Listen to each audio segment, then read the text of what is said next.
Selamat pagi. Perkenalkan, nama saya Brady Johannes.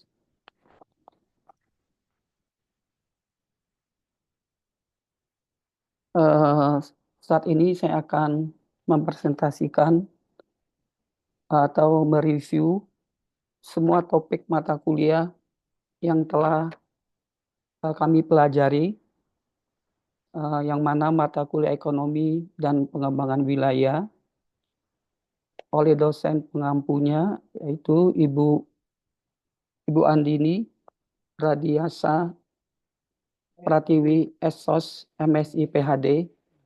Dalam review atau presentasi ini, saya akan membawa ada dua, yang mana pertama 4 topik mata kuliah yang kami telah pelajari selama mata kuliah pembelajaran kuliah ekonomi dan pengembangan wilayah. Ada 4 topik. Pertama, satu, pengantar ekonomi pengembangan wilayah. Dua, teori lokasi. Eh, Tiga, alat analisis dalam ekonomi wilayah. Empat, teori basis ekonomi. Eh, Nanti yang kedua saya akan mempresentasikan atau review salah satu topik pada pada pada link pada link video webinar, yang mana webinar tersebut diadakan pada hari Selasa tanggal 27 Oktober 2020, dengan webinar tentang peran wilayah pusat pertumbuhan industri atau WPPI dalam akselerasi pengembangan ekonomi regional. Baik, untuk mempersingkat waktu, saya atas nama Brady Johannes mengucap terima kasih kepada dosen pengampu, yaitu Ibu Andini, yang telah memberikan ilmu selama kami mempelajari atau kuliah ekonomi dan pengembangan wilayah. Beliau banyak menuntun. Untuk mempersingkat waktu, saya akan mulai,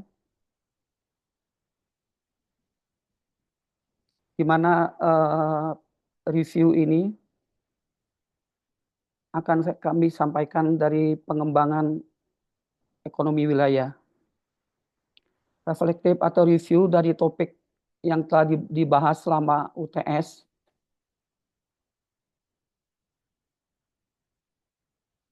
Di mana ada 4 topik. Pertama, seperti yang saya sampaikan tadi, topik satu, pengantar ekonomi pengembangan wilayah. Topik kedua, teori klasik. Topik ketiga, alat analisis dalam ekonomi wilayah. Empat, Topik 4, teori basis ekonomi.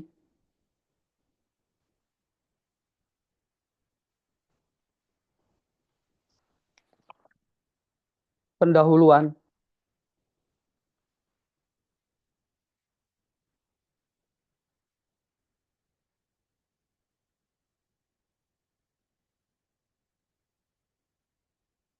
Ekonomi pengembangan wilayah adalah cabang ilmu ekonomi yang mempelajari strategi kebijakan dan proses pembangunan ekonomi di suatu wilayah dengan tujuan untuk meningkatkan kesejahteraan masyarakat secara merata dan berkelanjutan. Yang mana fokus utamanya adalah bagaimana memanfaatkan potensi lokal secara optimal,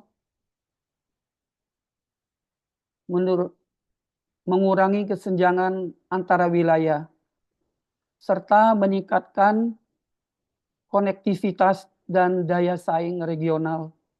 Pengembangan wilayah melibatkan ada berbagai aspek, yang mana ada 4: tata ruang dan infrastruktur, distribusi kegiatan ekonomi, perencanaan wilayah berbasis potensi lokal, intervensi pemerintah melalui kebijakan fiskal dan kelembagaan. Dalam ekonomi pengembangan wilayah, intervensi pemerintah melalui kebijakan fiskal dan kelembagaan sangat diperlukan karena pemerintah adalah salah satu sebagai penengah di antara wilayah sehingga setiap wilayah tidak melakukan hal-hal di luar dari garis-garis yang telah ditentukan oleh pemerintah sehingga setiap pemerintah daerah mengambil kebijakan harus eh, yang relevan atau untuk kepentingan khususnya buat masyarakat.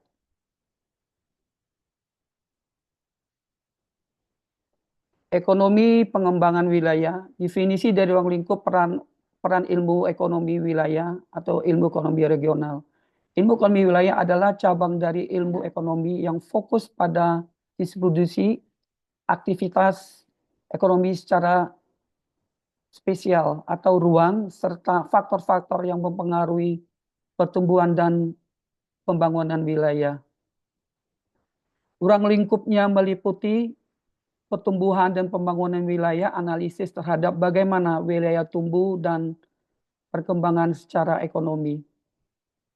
Distribusi spesial kegiatan ekonomi, kajian lokasi industri, pemukiman, pertanian, dan infrastruktur. Sedangkan peranan dari ekonomi pengembangan wilayah sendiri, satu, dia menjadi dasar perumusan kebijakan pembangunan daerah. Dua, dia mendorong pemerataan pembangunan antar wilayah.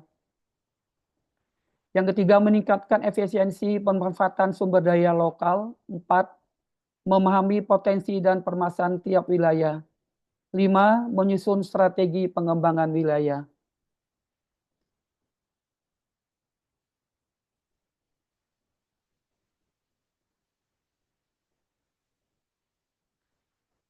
Nah, sedangkan ekonomi wilayah cabang di ilmu ekonomi secara khusus mengkaji aspek kewilayahan dan aspek tata ruang. Konsep dari ekonomi regional adalah ruang regional, merupakan hal yang sangat penting dalam pembangunan wilayah. Menurut Amiati tahun 2022, yang memiliki beberapa peran penting dalam kebijakan ekonomi daerah, antara lain penentukan sektor potensi unggul untuk dikembangkan, yang mana ada identifikasi potensi ekonomi regional dan pengembangan strategi, evaluasi potensi ekonomi, mengidentifikasikan ketersediaan fasilitas, penyelarasan pembangunan. Mungkin ini saya akan percepat. Nah, di sini ada referensinya. Ada Glasson, ada Morel, Siafisal, dan lain-lain. Nah, ini kebijakan terkait ekonomi pembangunan wilayah. Ada kebijakan ekonomi kebandangan wilayah. Ada melalui Undang-Undang Nomor 23 tahun 2024. Ada kebijakan penataan ruang. Ada kebijakan pusat pertumbuhan atau growth center policy.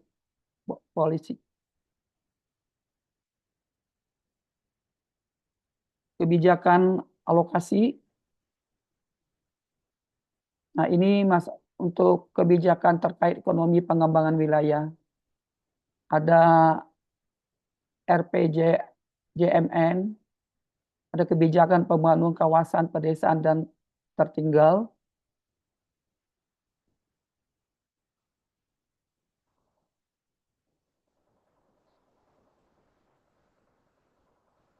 Nah, saya akan masuk topik kedua, teori lokasi atau location theory. Pengertian teori lokasi menjelaskan pemilihan lokasi optimal bagi aktivitas ekonomi, khususnya industri, dan distribusi. Dengan mempertimbangkan faktor seperti ada beberapa faktor seperti biaya biaya transportasi, akses pasar, dan ketersediaan tenaga kerja. Nah, selain itu juga tokoh dan konsep Alfred Weber tahun 1909 atau Theory of Industrial Location Industrial akan berlokasi di tempat meminimalkan total biaya transportasi dan tenaga kerja. Teori klasik kawasan dan pertumbuhan ekonomi. Teori klasik melihat di mana pertumbuhan wilayah sebagai proses alami berdasarkan faktor produksi, yaitu tanah, tenaga kerja, modal, keunggulan komparatif, dan distribusi pasar.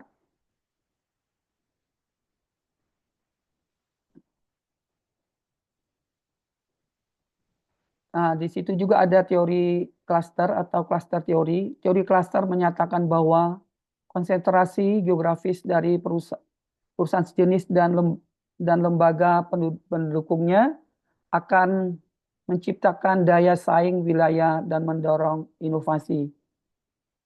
Di mana tokoh dan konsep ini adalah Michael Porter tahun 1990. Ada teori urbanisasi dan tokohnya Lewis Model, referensi Lewis ada tahun 1954. Nah, di sini faktor-faktor yang mempengaruhi pemilihan lokasi. Ada ketersediaan bahan baku, karena kita tahu bahan baku merupakan satu penting di dalam melakukan sesuatu atau kegiatan. Lokasi dekat bahan baku akan mengurangi biaya transportasi atau cost, input produksi terutama untuk industri berat atau berbasis sumber daya alam. Contohnya industri semen dekat tambang batu bara, batu kapur. Ketersediaan dan tenaga kerja, ada accessibility ke pasar, transportasi, dan infrastruktur. Dan faktor-faktor yang mempengaruhi pemilihan lokasi. Tadi faktor-faktor yang mempengaruhi pemilihan lokasi. Sekarang faktor-faktor yang mempengaruhi pemilihan lokasi, di mana ada satu, biaya lahan dan pajak. Yang mana lokasi dengan biaya sewa tanah rendah dan insentif pajak menarik bagi investor. Karena pajak ini salah satu biasanya pengusaha selalu bertanya, berapa pajaknya, berapa insentif, ini hal yang lumrah. Aglomerasi dan klaster industri. Adanya industri sejenis di suatu wilayah menciptakan efisiensi. Kebijakan pemerintah juga sangat mempengaruhi pemilihan lokasi.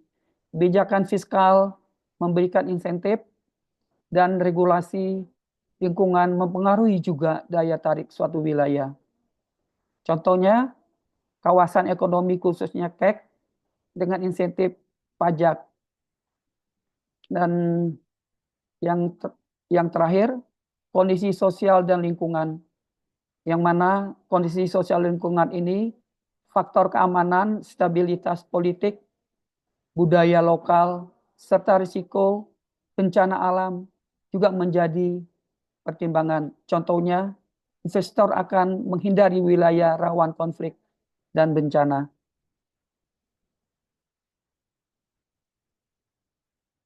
Saya akan masuk ke topik alat analisis dalam ekonomi wilayah. Peran wilayah sebagai pusat pertumbuhan berdasarkan teori Groupel. Pengertian teori Groupel, teori kutub pertumbuhan, pertama kali dikembangkan oleh Francois Perrock pada tahun 1955.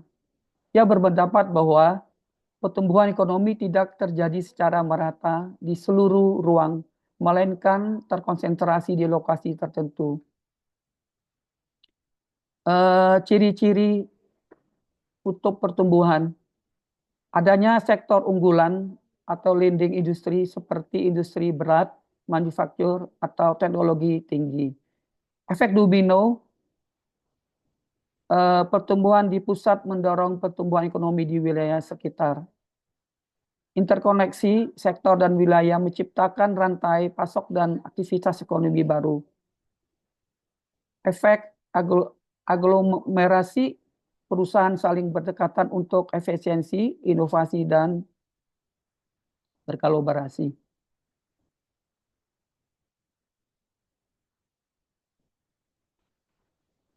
Alat analisis dalam ekonomi wilayah. Teori dan konsep yang berkaitan dengan pengembangan wilayah atau autokorelasi, spesial, keunggulan komparatif. Satu, autokorelasi spesial atau spesial autocorrelation. Autocorrelation spasi adalah konsep yang menggambarkan derajat keterkaitan antara suatu lokasi dengan lokasi sekitar berdasarkan nilai atribut tentang misalnya tingkat kemiskinan, PDRB, produktivitas.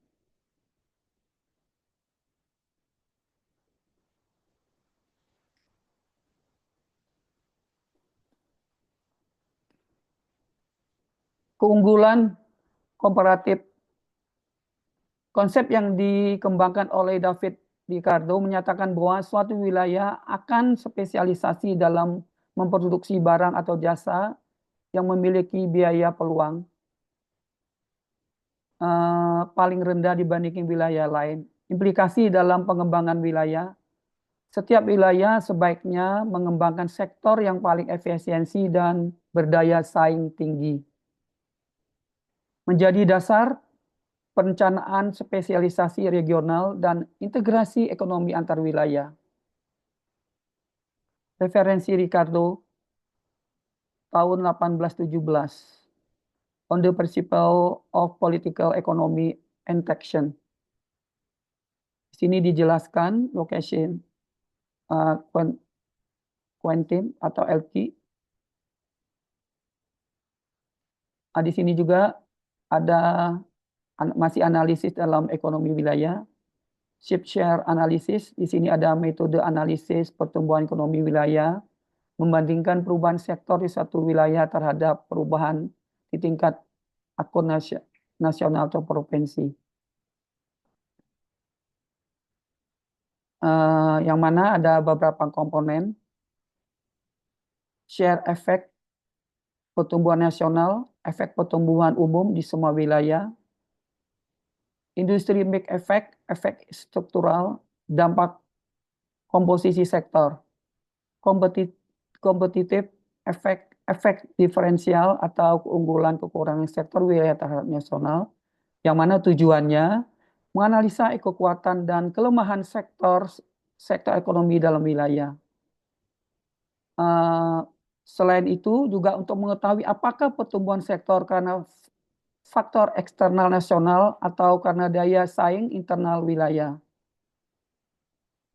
Di mana di sini ada kesimpulannya, ada konsep, ada autokorelasi spesial, tujuannya mengukur pola spasial dan ekonomi. Keunggulannya, kegunaan dan pengembangan wilayah, mengidentifikasikan klaster wilayah unggul atau tertinggal. Di sini ada keunggulan komparatifnya, spesialisasi produksi berdasarkan efisiensi, kegunaan dalam pengembangan wilayah, dasar pengembangan sektor unggulan daerah, dan seterusnya. Baik, saya akan membawa teori basic ekonomi. Basic ekonomi adalah konsep dalam ekonomi regional yang membedakan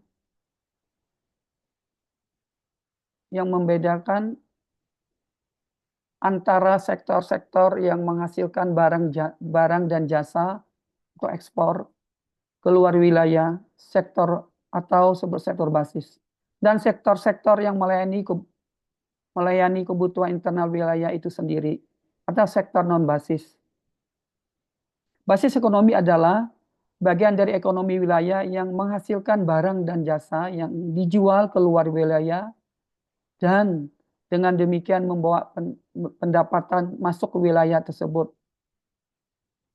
Ini yang disampaikan oleh ilmuwan atau teori dari Tarigan R 2005. Teori basis ekonomi atau ekonomi basis teori ini menyatakan bahwa pertumbuhan ekonomi suatu wilayah tergantung pada perkembangan sektor basis karena sektor inilah yang mendatangkan pendapatan dari luar yang kemudian mengalir ke sektor-sektor lain di wilayah tersebut melalui efek multiplier.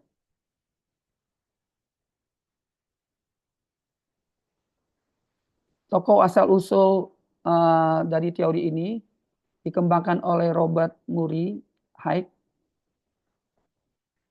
tahun 1928 dan disempurnakan oleh para ekonomi regional di Amerika Serikat. Pertumbuhan ekonomi regional didorong oleh peningkatan ekspor atau aktivitas basis yang menghasilkan permintaan tambahan bagi sektor lainnya. Nah, ini konsep-konsep atau kunci dalam basis ekonomi. Sektor basis atau basis sektor melayani pasar di luar wilayah, mendorong masuknya pendapatan atau ekspor regional, contoh industri, pengelolaan, pariwisata, ekspor, pertanian, ekspor. B. Sektor non-basis atau non-basis sektor melayani kebutuhan masyarakat lokal, tumbuh mengikuti perkembangan sektor basis, contohnya warung lokal, toko kelontongan, layanan kesehatan lokal. B. Ekonomi basis multiplier atau EMB atau maaf, EBM. Menunjukkan berapa besar pengaruh pertumbuhan sektor basis terhadap pertumbuhan ekonomi total. Rumus sederhana EBM sama dengan total tenaga kerja dibagi tenaga kerja sektor basis. Penerapan konsep basis ekonomi. Peranan pembangunan wilayah sangat menentukan sektor unggul yang layak dikembangkan. Analisis ketergantungan wilayah terhadap sektor ekspor. Ini identifikasi sumber pertumbuhan ekonomi dan perencanaan investasi.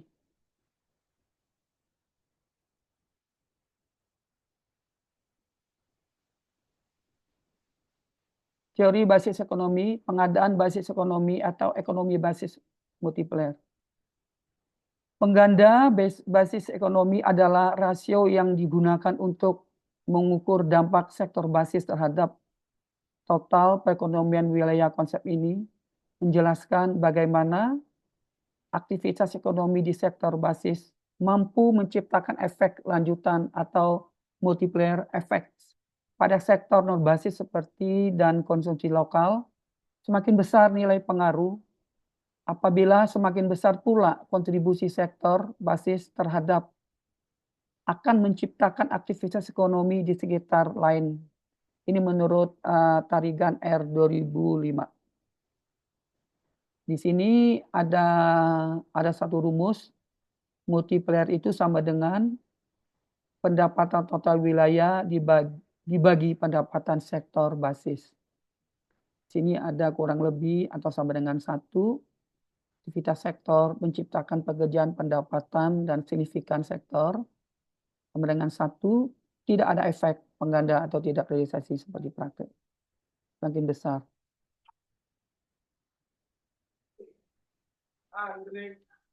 Fungsi pengganda dalam perencanaan wilayah menunjukkan pentingnya sektor ekspor regional, membantu pemerintah menentukan sektor prioritas, memperkirakan dampak investasi atau ekspansi sektor basis terhadap ekonomi lokal. menjadi alat ukur ketahanan ekonomi wilayah.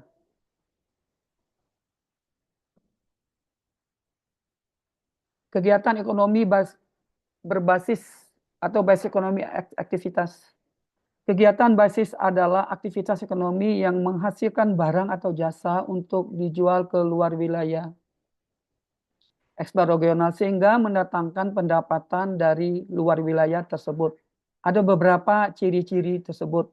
Satu, melayani pasar luar dalam mendatangkan baru eksternal ke dalam wilayah menjadi motor utama pertumbuhan ekonomi lokal.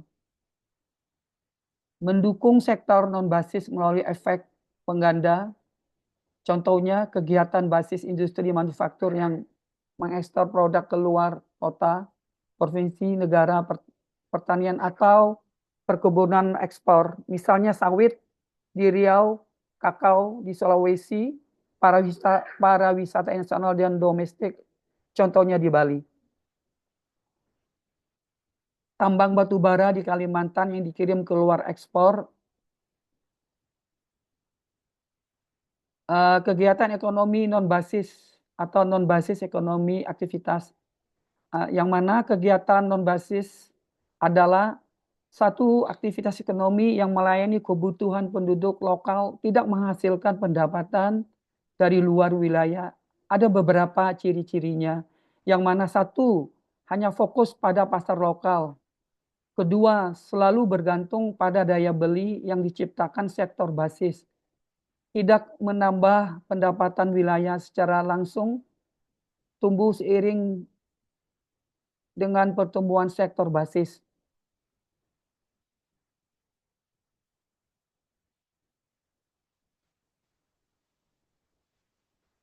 Kan saya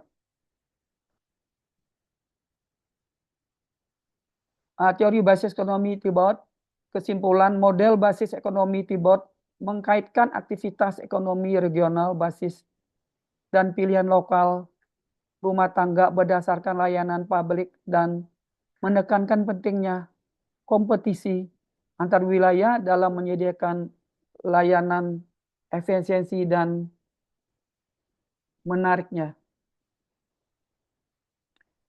Ini ada beberapa referensi, ada dari Tarigan, Chef Rizal, Weber, dan lain-lain, sampai Tibot. Nah, saya akan memberikan kesan selama pembelajaran yang telah kami pelajari selama mata kuliah ekonomi pengembangan wilayah dari 4 topik. Di dalam proses pembelajaran ini sungguh positif dan saya sendiri sangat berkesan karena membuka cakrawala atau pengetahuan baru yang mana membangun jaringan profesional dan meningkatkan keterampilan. Kedepannya saya harap pembelajaran ini mampu memberikan pengaruh positif terhadap kemampuan berpikir kritis, mencari literatur yang akurat, memahami terhadap situasi terkait yang menjadi implementasi materi pembelajaran, dan untuk mahasiswa mampu diharapkan menyampaikan dengan baik pelajaran yang telah ia kembangkan baik secara kelompok maupun individu. Baik, saya akan mereview. Nah, ini terima kasih. Saya akan mereview webinar yang mana webinar itu peran wilayah pusat pertumbuhan industri atau WPPI dalam akselerasi pengembangan ekonomi regional yang diselenggarakan pada hari Selasa tanggal 27 Oktober tahun 2020. Berlangsungnya sosialisasi hari ini bertujuan untuk meningkatkan dan pemahaman para pemangku kepentingan khususnya dalam hal pengembangan kewilayahan industri. di dalam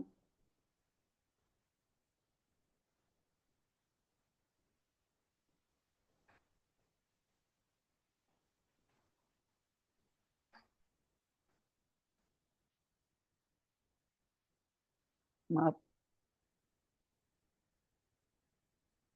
di dalam webinar ini ada beberapa di mana Pak Dodi sebagai Direktur Jenderal Ketahanan, Perwilayahan dan Akses Industri Internasional, beliau yang menyampaikan pembukaannya, di mana pemateri ada tiga. Pak Ignatius Warsito sebagai pemateri atau pembawa materi. Yang pertama, beliau adalah Direktur Perwilayahan Industri Kementerian Perindustrian. Yang kedua, Bapak Dwi Hariawan sebagai pembawa materi atau pemateri yang kedua. Beliau adalah Direktur Perencanaan Tata Ruang Kementerian ATR atau BPN. Pemateri yang ketiga, Bapak Firman H. Napitupulu. Beliau adalah Kepala Pusat Pengembangan Infrastruktur Wilayah Nasional Kementerian PUPR. Moderatornya Bapak Yusmar Anggadinata.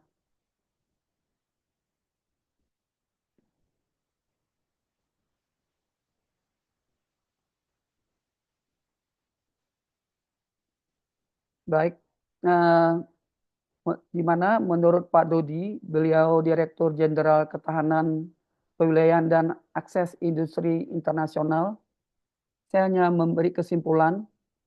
Pembicara membahas perkembangan sektor manufaktur di Indonesia dengan fokus pada pertumbuhan di luar Jawa yang mencapai 21%. Meskipun pusat industri masih terkonsentrasi di Jawa, khususnya Jakarta, Kementerian Perindustrian sedang berupaya mendorong pengembangan kawasan industri di berbagai daerah, termasuk pembangunan 36 kawasan industri hingga tahun 2035 dengan kebutuhan 50.000 hektar. Sejumlah inisiatif telah dilakukan seperti pengembangan sentra IKM, kawasan industri halal di Jakende dan Sidoarjo, serta rencana perpindahan beberapa kawasan industri dari Cina ke Indonesia. Pembicara menekankan atau Pak Dodi menekankan pentingnya pengembangan infrastruktur konektivitas antar wilayah dan potensi sumber daya alam dalam mendukung pertumbuhan yang berkelanjutan yang ada di Indonesia, khususnya industri nasional, dengan harapan dapat menciptakan pusat-pusat industri baru. Di mana tujuan umum dari diskusi ini, fokus diskusi satu, pengembangan sektor manufaktur di Indonesia. Kedua, rencana pengembangan kawasan industri atau strategi pengembangan industri pendekatan Kementerian Perindustrian, pengembangan wilayah industri, pengembangan infrastruktur.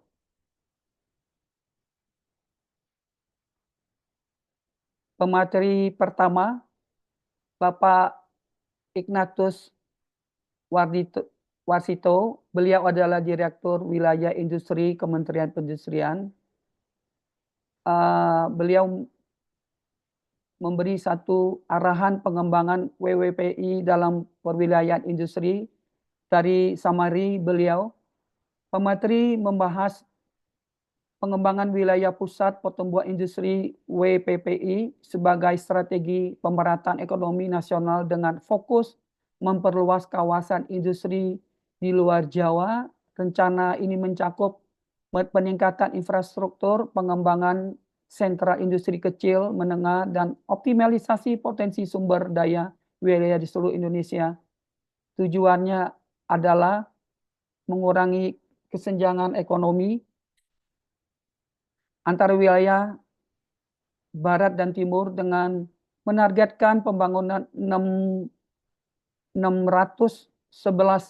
hektar kawasan industri untuk dibangun industri-industri yang saat ini ada di 121 kawasan, ada 53.000 hektar dan 78 sentra IKM di kabupaten kota. Setiap wilayah akan dikembangkan di suatu keunggulan lokalnya.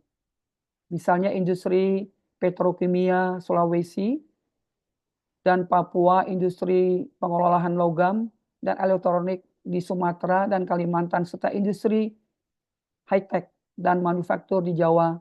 Pendekatan komprehensif ini melibatkan koordinasi lintas kementerian untuk mendukung akselerasi pembangunan industri dan meningkatkan daya saing ekonomi nasional. Tujuan diskusi ini, satu, memfokuskan pembangunan industri nasional yang mana perwilayah industri strategi untuk mendorong pemerataan ekonomi nasional dan target pengembangan penyebaran industri di luar Pulau Jawa, rencana pembangunan kawasan industri serta pembangunan kawasan wilayah pusat pertumbuhan industri WPPI. Rencana pembangunan 121 kawasan seluas 53.000 hektar untuk target sekitar 611.000 hektar kawasan industri. Pemateri atau membawa materi yang kedua, Bapak Dwi Heriawan. Beliau adalah Direktur Perencanaan Tata Ruang Kementerian ATR BPN, yang mana beliau memaparkan kawasan strategi nasional sebagai bentuk pengembangan wilayah industri. Dari paparan beliau, kesimpulan satu, pembahasan dalam transkrip ini fokus pada pengembangan kawasan industri sebagai mesin pertumbuhan ekonomi dengan menekankan pentingnya rencana strategi dan tata ruang yang tepat. Disebutkan bahwa terdapat 223 proyek dan 3 program dengan realisasi sekitar 4.202 triliun dan belum terrealisasi, semua termasuk pembangunan jalan tol, bendungan, dan kawasan industri.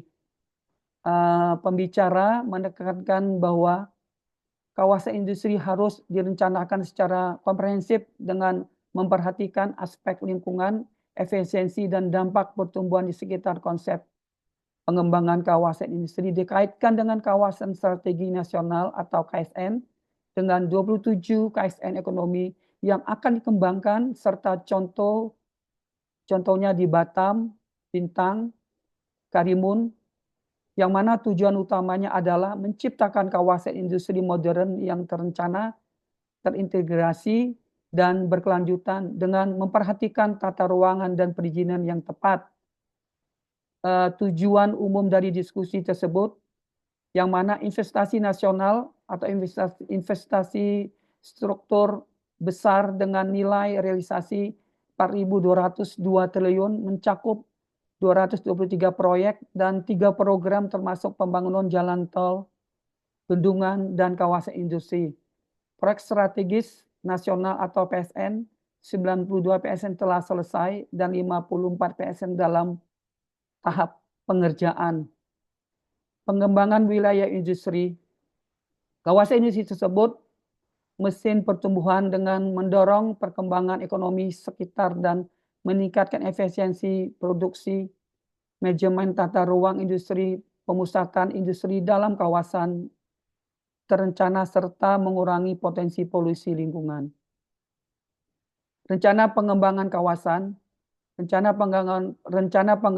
pengembangan kawasan ini yang mana strategi pembangunan 76 kawasan strategi nasional atau KSN dengan 27 KSN ekonomi ditargetkan pembangunan hingga tahun 2026.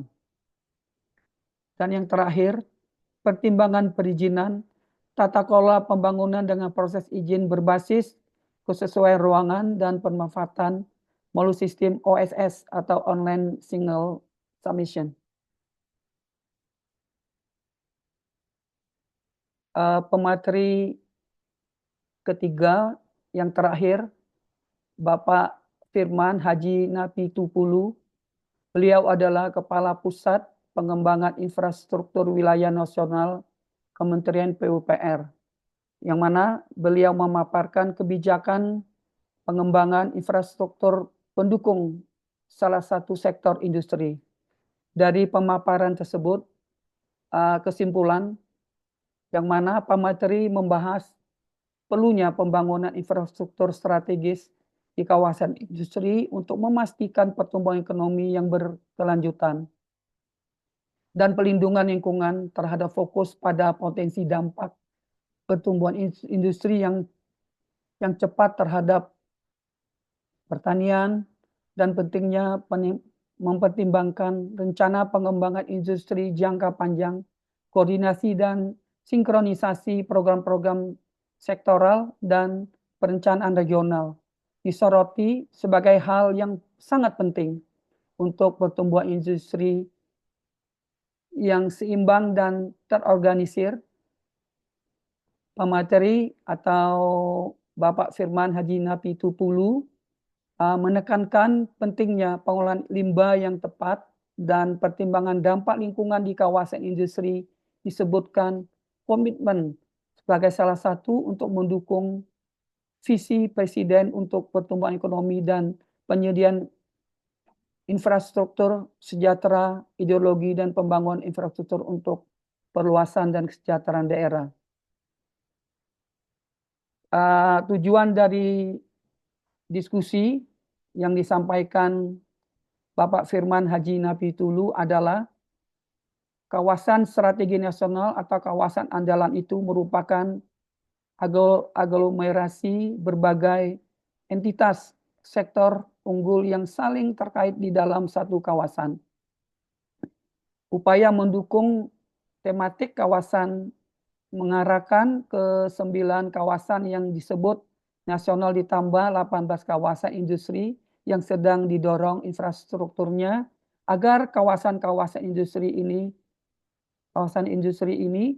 memang berada dalam satu kawasan yang tidak merugikan kualitas lingkungan di sekitarnya. Untuk mencari solusi untuk masalah-masalah ekonomi makro. Ada beberapa beralih menggunakan kereta api, namun tetap perlu memperhatikan kawasan-kawasan tersebut agar tetap efisien. Mempertimbangkan kebutuhan air baku yang ada di sekitar Jabodetabek, khususnya di Jakarta. Kebutuhan air baku untuk pemukiman baru sangat tinggi, sehingga memikirkan sumber suplai air dari mana. Memiliki beberapa protokol yang harus diperhatikan dalam penyediaan infrastruktur.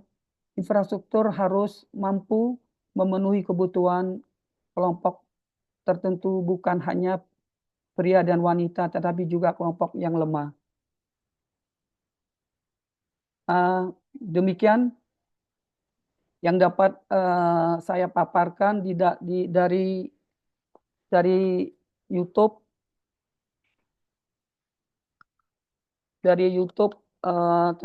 webinar tentang peranan wilayah pusat pertumbuhan industri atau WPPI dalam akselerasi pengembangan ekonomi regional.